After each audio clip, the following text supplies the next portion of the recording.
Hello, my friends, and welcome to my channel. I am Joan Gamble of An Innovative Life, and on my channel, this is where I help encourage and teach you to innovate your life so that you could live different. And today, what I want to talk about is actually, this message is for men.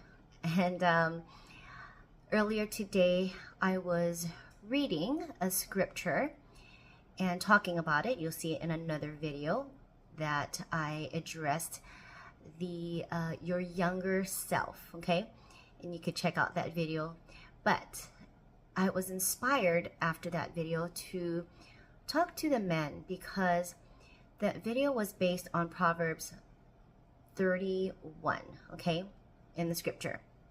And I want to read the scripture because, well, Proverbs 31, everyone always points to that scripture about being a virtuous woman, or what does a virtuous woman mean? And a lot of times women will compare themselves to that scripture and sometimes feel really down about themselves.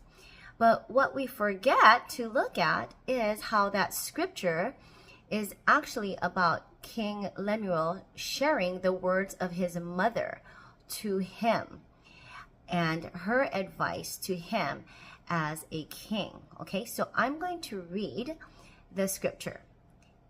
So it's the words of King Lemuel's mother, the utterance which his mother taught him.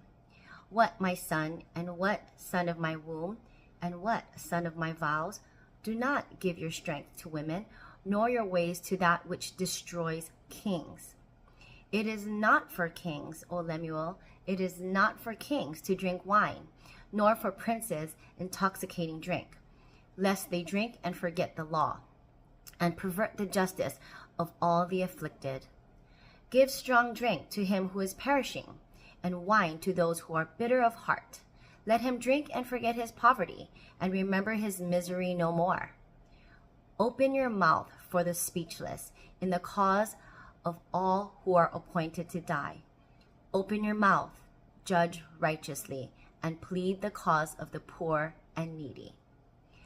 So I wanted to talk about this because I have a bunch of men that I've coached and had the honor and privilege to coach and to speak words of life and wisdom to. And one of them recently shared with me how, as a Christian man and as a Christian couple, he and his wife would partake in imbibing a lot of alcohol sometimes. And when he would ask some men at his church about, kind of casually ask them about alcohol or, drinking kind of a thing, he shared with me how he was ashamed and afraid to tell them just how much he and his wife did drink, because he was afraid to be judged, and he was afraid to be called to the carpet about it, or told to change or whatever. And he shared with me that their marriage did end, but when I asked, I said, do you think that part of why you ended up drinking was because you knew there was trouble in your marriage and you didn't know how to face it, and you didn't know how to begin to face it without feeling condemned or judged or whatever it was? And do you think that maybe the alcohol was your way of escaping?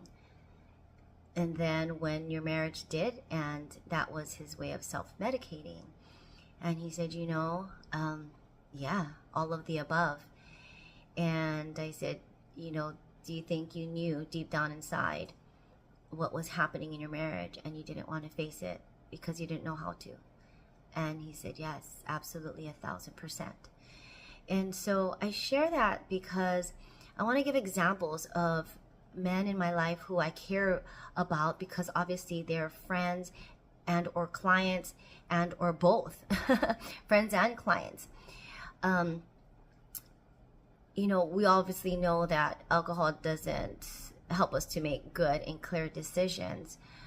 But And if you are a single male who is desiring your wife, your future wife, to be a queen and want her to look like, act like, be the woman of valor, the woman of excellence, the woman of bravery, by your side in your kingdom, then I pray that you are a man that is already acting like a king. And I pray that if you are so led to read the scripture from Proverbs 31, advice from the mother of a king to her son, a king, and how she says to him to stay away from the things that are intoxicating. Do not give your strength to women. Do not give up that strength that you have, the valor that you have. Do not give that up to women. And to be in a position of self-control.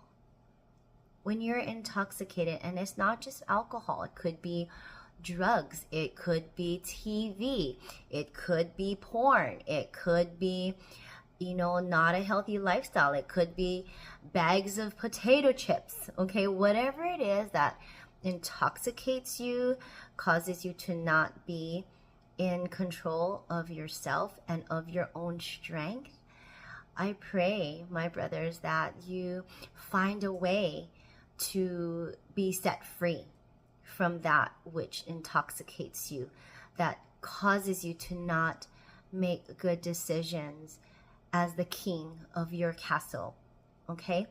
And I pray that you allow the Lord to be Lord of your life as you are the king of your castle. So, and in living in such a way that when you are the king of your castle and in control of your mind, of your body, and of your spirit, that your queen would be completely attracted to that version of you, okay? That you would attract the opposite, the version of you, your counterpart, who is doing exactly the same thing, who is the queen of her life, who has the Lord lording over her life, and that she is in complete control of her mind, body, and spirit.